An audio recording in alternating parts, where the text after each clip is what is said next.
Et j'avais nulle part dormir. Donc du coup, je suis tombée sur une personne qui a bien voulu m'héberger. Et donc du coup, la personne, voilà, c'est un homme. Et moi, étant engagée au pays, j'ai fait croire à mon mari que c'est l'oncle d'une amie comme ça. Donc pour lui, je suis chez l'oncle d'une amie. Pourtant, je suis tombée sur une personne. Bon, franchement, quand je suis venue me chercher à l'aventure, c'est compliqué. Et le monsieur est en train de tout faire pour moi. Et là, il y a mon mari. C'est devenu sérieux entre le monsieur et moi, en fait. Donc, je sais vraiment plus quoi faire, comment gérer cette situation. Or, de l'autre côté, il y a mon mari qui me dit, bon, si c'est chaud, si c'est gâté, il faut rentrer. Or, moi, je veux plus rentrer parce que c'est qu'il y aura un bel avenir plus tard. Donc, je sais vraiment plus quoi faire. Ok. Alors, c'est ton mari, vous êtes mariés légalement ou c'est ton mari comment? Oui, nous avons 5 enfants. 5 enfants? Oui, coach. Donc, vous êtes mariés légalement? Oui, légalement. Ok. Alors, je vais récapituler pour les Kabia et les Yougos, je vais récapituler. Tu es une femme mariée, tu as 5 enfants avec ton mari et tu es venu ici en Europe te chercher pour avoir un avenir meilleur pour t'occuper de tes enfants. Arrivé ici, tu ne savais pas où dormir. C'est dit que peut-être que tu étais chez des amis qui t'ont chassé. Donc, c'était très chaud sur toi. Et c'est comme ça que tu as fait la connaissance d'un monsieur qui, lui, a voulu t'héberger. Sauf que le monsieur était hébergé, c'est un célibataire. Arrivé à un certain moment, vous avez fini par gré ensemble. Et le monsieur, aujourd'hui, il est français. Enfin, je veux dire la nationalité, il veut t'aider à avoir tes clatas, il s'occupe de toi. En tout cas, c'est quelqu'un qui a l'air très sérieux. Et puis toi aussi, tu as fini par tomber amoureuse de lui. Et ton mari, il te demande à chaque fois comment ça va ici. Et toi, tu dis à ton mari que ça va pas, c'est chaud. Et ton mari te dit, mais si tu allais à l'aventure, que c'est dur, il faut revenir au pays. C'est mieux, tu vas venir rester, on va rester ensemble ici.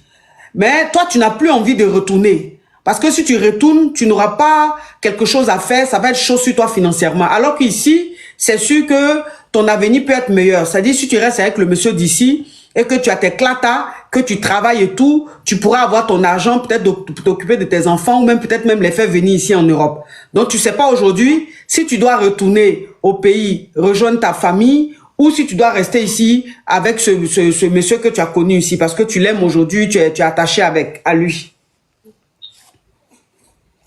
Et le monsieur chez qui tu es ici, il sait que tu es mariée? Ben, je lui ai dit que je suis mariée, mais je suis dans une situation très compliquée. Je suis dans une situation de divorce. Donc, il dit, OK, si c'est pour ça, il n'y a pas de souci. Donc, déjà, dans sa tête, il sait que je suis dans une procédure. OK. Donc, ça veut dire que le monsieur d'ici, tu lui as dit que tu es en procédure de divorce. Oui. Alors que en réalité, non. Non. Tu as fait ça pour que il puisse t'héberger. Bon, il faut pas la juger tout de suite. Je tiens à le souligner. Il faut pas la juger tout de suite parce que ici c'est quand on vient à l'aventure, c'est une autre réalité. On peut faire face à beaucoup de choses. Vous comprenez un peu? C'est-à-dire que parfois tu te retrouves dans une situation, c'est tellement chaud. Mais je vous dis, quand on dit chaud, c'est tellement chaud que même si un fou te dit viens habiter chez moi, tu vas pas avoir peur, tu vas aller dormir parce qu'il fait froid. Donc ne la jugez pas, s'il vous plaît. Il faut vivre en Europe pour connaître les réalités d'ici. Quelqu'un qui n'a jamais voyagé ou même quelqu'un qui n'a jamais vécu en Europe va dire tu es une mauvaise femme. Mais quelqu'un qui vit en Europe, qui vit en Amérique, ne peut pas te juger parce qu'on connaît les réalités d'ici. C'est pas tout on dit. Mais nous qui sommes ici, on connaît la réalité d'ici. Donc aujourd'hui, voilà. Alors, tu as quel âge, ma chérie? J'ai 33 ans. Oh, elle est en train de pleurer. Vous voyez, elle se retrouve dans une situation tellement compliquée et elle a tellement de, c'est-à-dire, elle est vraiment face à beaucoup de choses, quoi. Ok, tu as 33 ans. Oui. Ok. Ah ouais, ça, c'est difficile.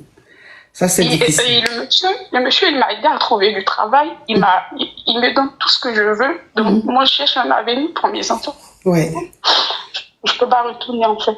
Et de l'autre côté, j'ai dit à mon mari, calme-toi, ça va aller un jour. Il veut pas, il veut rien comprendre. Il veut que tu rentres. Oui. Parce que c'est dit qu'il y a quelque chose, en fait. Il le soupçonne. Il soupçonne. Ton mari soupçonne que ton tuteur... Parce que à ton mari, tu as dit que le tuteur, là, c'est le frère à qui? À une de mes copines que j'ai rencontrées. D'accord. Donc, à ton mari, tu as dit que ton tuteur, c'est le frère à l'une de tes copines. Mais ton mari a fini par soupçonner parce que il sent que ton tuteur et toi, il y a quelque chose qui va pas. C'est-à-dire, il sent qu'il y a quelque chose qui est en train de se passer. C'est un homme, hein, il a l'instinct, il sent les choses. Donc, ton mari... Je lui dis, mon copine, en fait, est-ce que je peux lui parler? Parce que tout le temps, donc je prends quelqu'un comme ça dehors, j'explique rapidement, s'il te plaît, essaie de parler à mon mari, dit que t'es ma copine, en fait. Et l'absente fait, et puis après, l'absente s'en va. Donc, du coup, bon, c'est comme ça que je joue avec lui. Ok, d'accord. Alors, rentrer, moi, je te dirais non. Je te dirais non, ne rentre pas. C'est-à-dire qu'aujourd'hui, tu peux pas retourner en arrière en sachant très bien que tu n'as pas un boulot là-bas, tu n'as pas une vie stable là-bas, donc tu peux pas retourner. Il faut que tu restes ici pour te chercher, pour t'en sortir, pour t'occuper de tes enfants. Ça, je te dis, n'est pas parti. Maintenant, ta réalité, c'est que tu es en train de vivre aujourd'hui. Franchement, moi, je ne peux pas te juger. Je ne peux pas te juger. Pas du tout. Je sais que c'est pas facile. Tu n'as pas fait exprès. Tu t'es retrouvé à l'aventure. Il fallait que tu trouves un toit. Et tu as trouvé le toit. Et voilà ce qui est en train de se passer aujourd'hui. Ton mari, il veut que tu rentres, mais toi, tu peux pas rentrer parce que quand tu étais en Afrique, toi seul, tu sais la galère que tu as connue. Toi seul, tu sais comment c'était difficile financièrement. Donc, tu peux pas retourner encore dans cette galère-là. En sachant très bien que, étant là-bas, tu regardes tes enfants manquent des choses, tu n'es même pas capable de leur donner. Donc, ça crée des frustrations. Ton mari aussi, c'est pas quelqu'un qui est financièrement assis. Donc, ça crée beaucoup de frustrations, ça crée beaucoup de tensions dans le foyer. Tu peux pas revivre cette réalité-là. Il faut connaître la galère pour connaître la galère. C'est-à-dire que celui qui n'a pas connu la galère, s'il est en train de t'écouter, il va dire, mais retourne dans ton foyer. Mais celui qui a connu la galère, là, quand on entend la femme parler, on se dit, on peut pas lui dire de retourner dans la galère. C'est pas possible.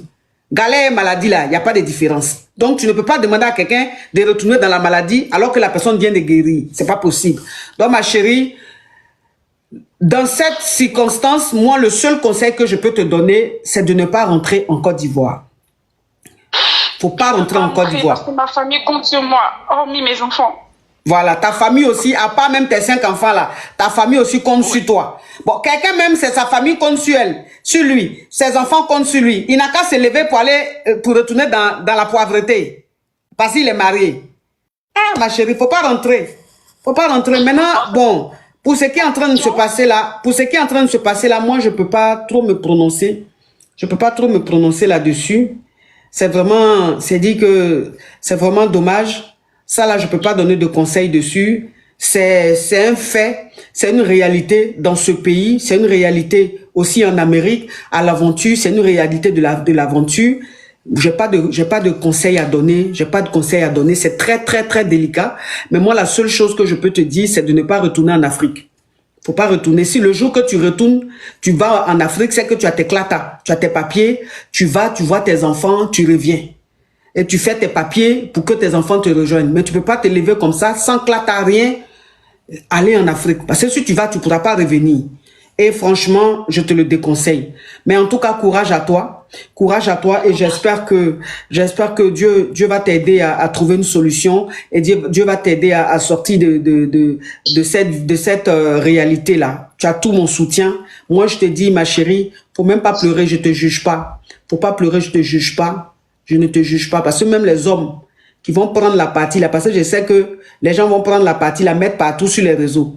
Donc les hommes, les criquets et puis les batraciens là, ils vont prendre la partie là pour dire, mais comment elle peut, la coach aussi, comment elle peut dire à la femme là de ne pas retourner? Ça c'est quel coach ça? Mauvaise conseillère. Ça c'est des crabes, c'est des criquets, c'est des poivres.